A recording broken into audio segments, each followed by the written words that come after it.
Chapter 16 of The Science of Getting Rich by Valence D. Wattles. This recording is in the public domain. Recording by Diana Meilinger. Chapter 16 Some Cautions and Concluding Observations. Many people will scoff at the idea that there is an exact science of getting rich.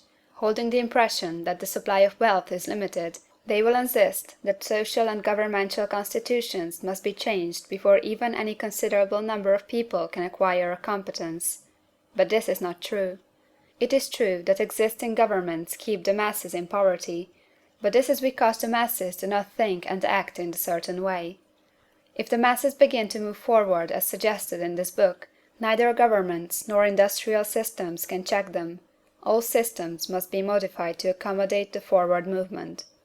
If the people have the advancing mind, have the faith that they can become rich, and move forward with the fixed purpose to become rich, nothing can possibly keep them in poverty.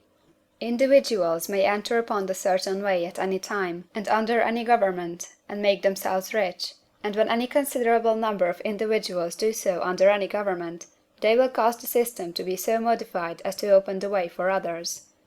The more men who get rich on the competitive plane, the worse for others, and more who get rich in the creative plane, the better for others.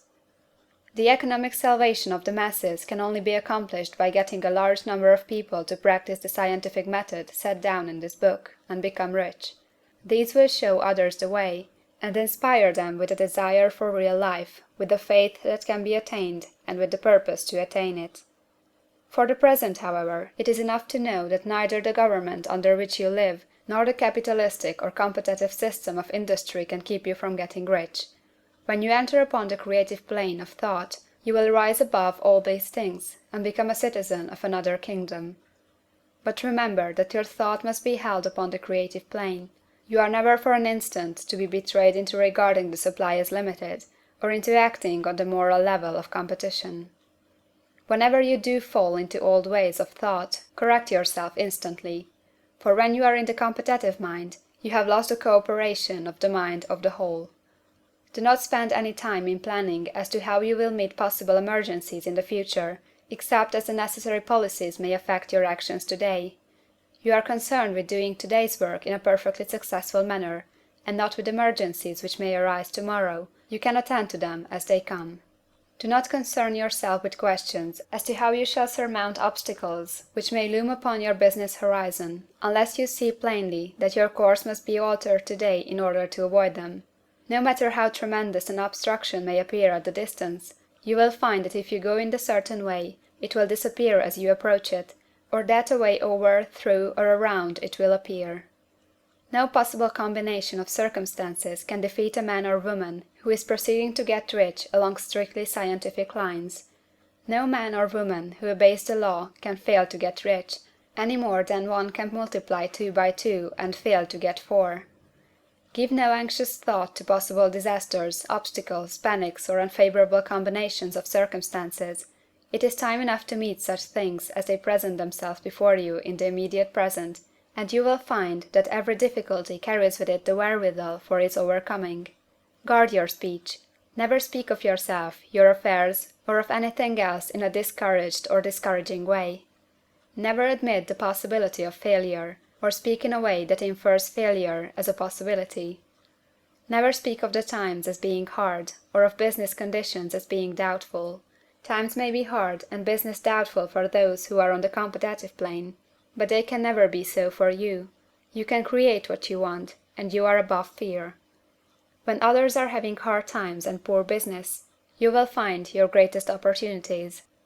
Train yourself to think of and to look upon the world as something which is becoming, which is growing, and to regard something evil as being only that which is undeveloped. Always speak in terms of advancement.